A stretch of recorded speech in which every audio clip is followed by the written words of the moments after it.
Sir काय परिस्थिती कशामुळे सगळं झालंय आणि काय काय सगळं परिस्थिती आहे? नमस्कार. काही दिवसापूर्वी एक आदिवासी मुलाचा मर्डर झाला होता. त्या मर्डरच्या अनुषंगाने जिल्हास्तरीय एक मूक मोर्चा आयोजन काही आदिवासी संघटनांनी केलेला होता.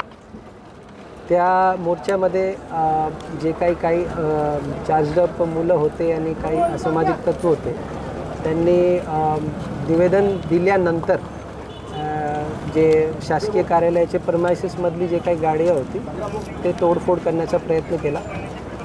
त्यांना नाईलाजास्तव आपल्याला सौम्य लाठीचार्जचा वापर करून डिस्पर्स करण्यात आला.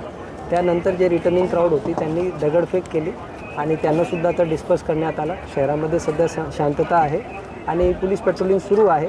माझी सर्व नागरिकांना माझी विनंती आहे, जे काही मोर्चा होता तो मूक मोर्चा शांततेत निघावा असे आवाहन करत असताना देखील काही लोकांनी त्याच्यामध्ये चुकीची गोष्टी केल्यामुळे अशा प्रकारची परिस्थिती झाली.